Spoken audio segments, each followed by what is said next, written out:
Just imagine, आपको insomnia है यानी ऐसी बीमारी जिसमें इंसान को नींद नहीं आती और नींद ही ना मिले तो इंसान धीरे धीरे पागल होने लगता है। इंसान के बहुत दिनों तक जागते रहने पर जो एक्सपेरिमेंट्स हुए हैं उनसे आप वाकिफ ही होंगे। तो क्या हो अगर पूरी दुनिया को ही इंसोम्निया हो जाए, मगर इंसान सरवाइव करना जानता है, वो कुछ न कुछ रास्ता निकाल ही लेगा। 2021 में आई अवेक मूवी नाम से ही सब समझ आ जाता है, मगर फिर भी इसको देखने के बाद कुछ सवाल जहन में आते हैं जिनके जवाब आपको इस वीडियो में मिलेंगे। Movie general science fiction thriller है। टाइम वेस्ट न करते हुए चलते हैं मूवी की तरफ। मूवी शुरू होती है एक औरत को दिखाते हुए जो एक हॉस्पिटल में गार्ड की जॉब करती है। इसका नाम जिल है। ये पहले एक सोल्जर थी मगर अब ये हॉस्पिटल में गार्ड की जॉब करती है। साथ ही ये एक इलीगल काम भी करती है। वो ड्रग्स डीलर को एक्सपायर्ड मेडिसिन बेचती है, इसीलिए वो बच्चों को अपने साथ नहीं रखती बल्कि वो अपनी नानी के साथ रहते हैं। बच्चों की नानी यानी जिल की मॉम का नाम डोरिस है, जबकि जिल के 2 बच्चों में बेटे का नाम नोवा और बेटी का नाम मैटिल्डा है। अब जिल जॉब से वापसी आकर अपनी मॉम के घर से बच्चों को अपने साथ कुछ देर के लिए घुमाने ले जाती है।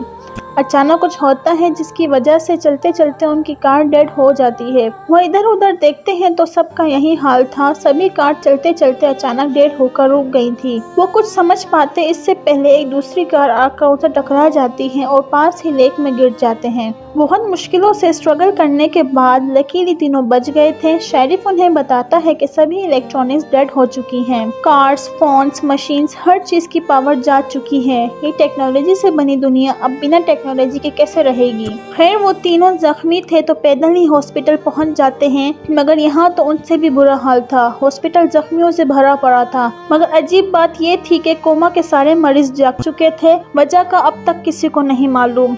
बहरहाल ये तो शुरुआत थी। सीन शिफ्ट होता है डोरिस के घर में जहां वो तीनों वापस आ चुके थे। हमें एक झलक दुनिया की दिखाई जाती है जो हाल हुआ इन सब के बाद। हम अंदाजा लगा सकते हैं फिर रात को सब सोने के लिए लेटे हुए थे मगर नींद किसी की आंखों में नहीं। उनमें से कोई भी सो नहीं पा रहा था। ये हाल सिर्फ इनका नहीं बाकी सबका भी था। टाइम पास करने के लिए वो लोग योगा भी करते थे और तारे भी गिनते थे क्योंकि टीवी और मोबाइल तो फोत हो गए थे, मगर नींद अब भी किसी को नहीं आती। नोवा आसमान से गिरते हुए तारे देखता है, मगर असल में वो कोई तारे नहीं बल्कि सैटेलाइट्स थे, क्योंकि वो भी तो टेक्नोलॉजी है। जब सब खत्म तो वो कैसे रह सकते हैं। अब जिल घर से बाहर जाती है ताकि हालात का जायजा ले, मगर यहाँ एक अजीब ही बात नजर आती है। जिल जाते हुए देखती है कि मैटिल्डा सुकून से गधे घोड़े बेचकर सो रही है।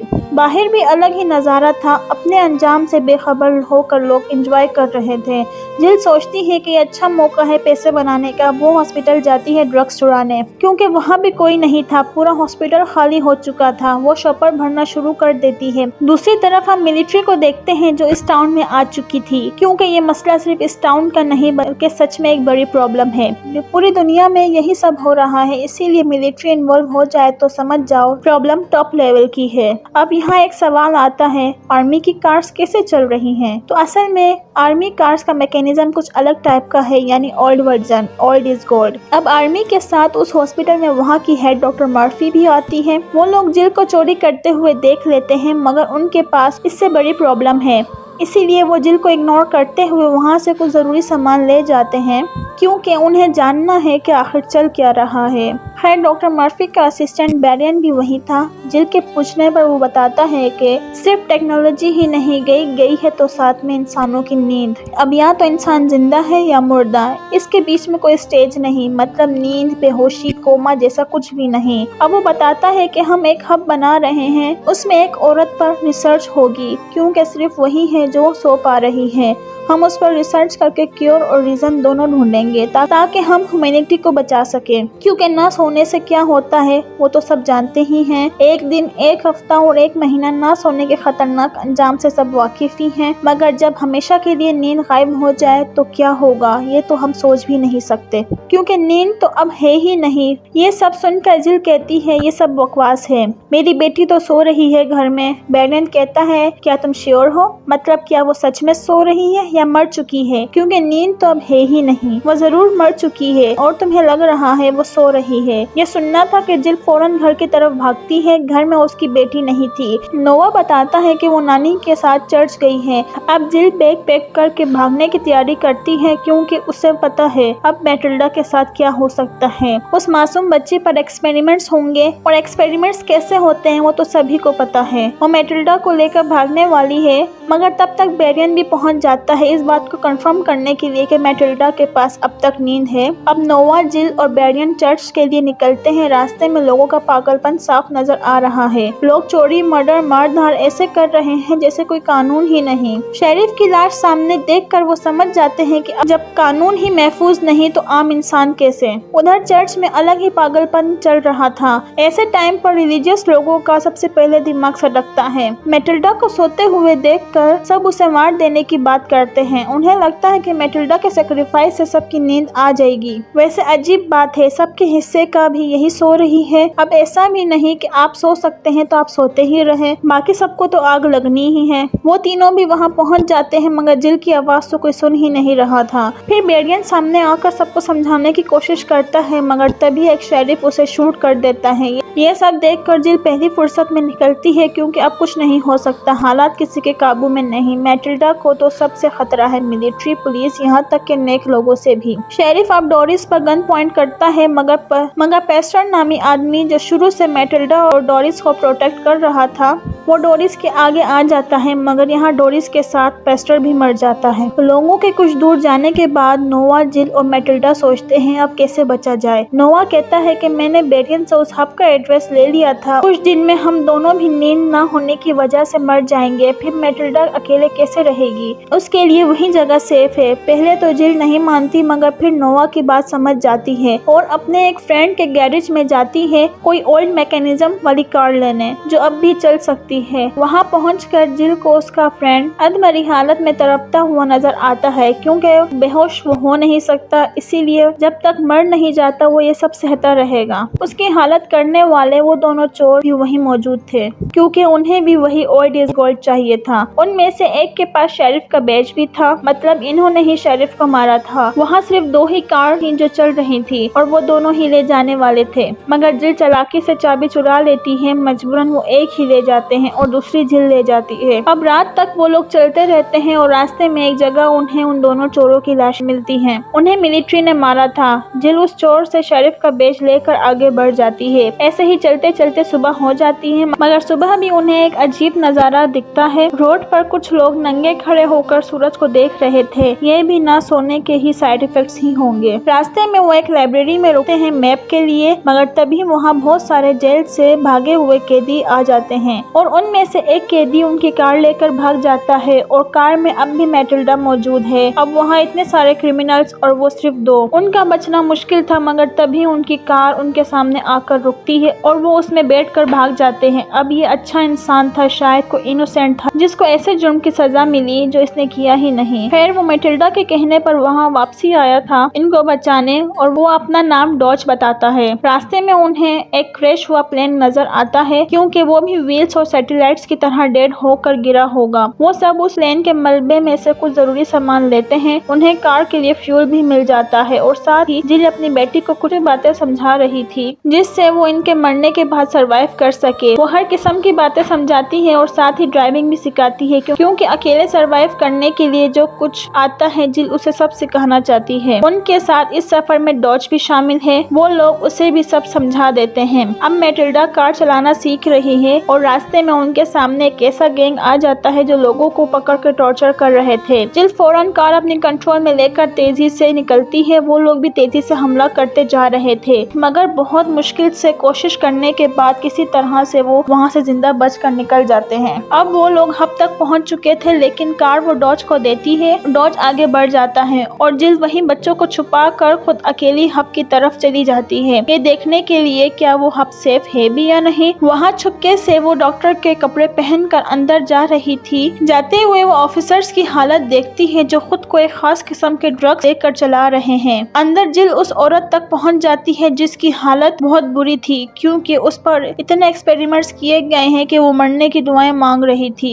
अब जिल वहाँ मैटिल्डा को देने नहीं बल्कि उस औरत को लेने आई थी ताकि ये औरत मैटिल्डा के साथ रहकर उसे पाले क्योंकि बहुत जल्द सभी मरने वाले हैं, साथ ही जिल और नोवा भी। इस औरत का नाम मार्सी है। उसे खुद भी नहीं पता कि वो कैसे अब तक जिंदा है। वो बताती है कि मैं तो बहुत टाइम पहले ही मरने वाली थी, मगर पता नहीं इस औरत में और मैटिल्डा में ऐसी क्या खास बात है जो अब तक जिंदा है। खैर, जिल उस औरत को ले जा पाती इससे पहले वहाँ डॉक्टर मर्फी आ जाती है, लेकिन जिल खुद को बचाने के लिए बहाना करती है कि मैं यहाँ तुम लोगों की हेल्प करने आई हूँ। डॉक्टर मर्फी कहती है कि हम 6 दिन से कोशिश कर रहे हैं, मगर अब तक कुछ समझ नहीं आया। बस एक खास किस्म का ड्रग्स है जिसको यूज करके हम चल रहे हैं, मगर उसके भी बहुत साइड इफेक्ट्स हैं। धीरे धीरे हमारा ब्रेन डैमेज हो रहा है उस ड्रग्स की वजह से। मतलब साइंस भी अब ह्यूमैनिटी को नहीं बचा सकती। उधर डॉज बेवकूफी करते हुए बच्चों को उस हब में लेकर पहुंच जाता है जहां मिलिट्री उन्हें पकड़ लेती है। अब इनके पास एक न्यू सब्जेक्ट है, मैटिल्डा।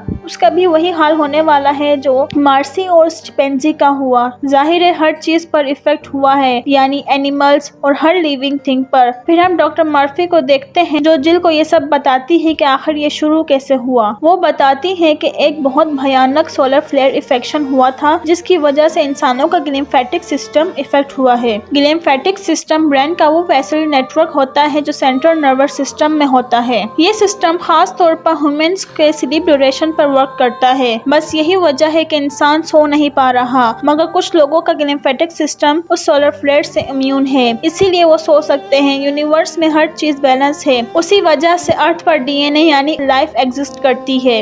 अगर हल्का सा भी बैलेंस बिगड़ा तो हर चीज को इफेक्ट हो सकता है। अब सीन शिफ्ट होता है टेस्ट रूम की तरफ जहाँ मैटिल्डा और मार्सी लेटे हुए थे, मगर मैटिल्डा पर अब तक एक्सपेरिमेंट शुरू नहीं हुए थे। उससे पहले मार्सी मर जाती है क्योंकि वो ओल्ड लेडी थी। इतना कुछ सह गई वो भी बड़ी बात है। डॉक्टर मर्फी ऑर्डर देती है कि नोवा को भी ले आओ। दोनों सिबलिंग्स हैं, मगर फिर भी एक सो सकती है और एक सो नहीं सकता। आखिर कोई तो बात होगी जो एक ब्लड टाइप होने के बावजूद दोनों पर डिफरेंट इफेक्ट हो रहा है। अब हम देखते हैं कि नींद न मिलने की वजह से सब पागल हो रहे हैं। वो सब हेल्यूसिनेट कर रहे हैं। जिल भी उन्हीं की तरह हेल्यूसिनेट कर रही है। सबको यही लग रहा है कि उन्हें कोई मार रहा है, इसीलिए अब शुरू होता है काओस। सोल्जर एक दूसरे को मार रहे हैं, स्टाफ भी, डॉक्टर्स भी, और कोई तो सुसाइड ही कर रहा है क्योंकि इंसान का सब ब्रेन में है और ब्रेन ही सही से वर्क नहीं करता तो इंसान और जानवर में क्या फर्क। डॉक्टर मर्फी अब भी मैटिल्डा को नहीं छोड़ती, मगर अचानक उसे कोई मार देता है। खुशकिस्मती से जिल पहुंचकर मैटिल्डा को बचा लेती है। वो उसे लेकर नोवा के पास जाती है। वो भी अजीब हरकतें करने लगा था। वो एक वायर को मछली समझकर काट रहा था तो उसे शॉक लग जाता है जिससे वो बेहोश हो जाता है। बेहोशी मतलब मौत। वजह तो सब जानते ही हैं। खैर, जिल बहुत कोशिश करती है नोवा को शॉक दे देकर, मगर कोई फायदा नहीं। अपने बेटे के लिए जिल बहुत रोती है, मगर सच तो पहले ही सब जानते हैं। खैर, अब सुबह हो जाती है और रात में होने वाली तबाही का मंजर साफ नजर आ रहा था। मैटिल्डा और जिल के अलावा कोई एक शख्स भी जिंदा नहीं था।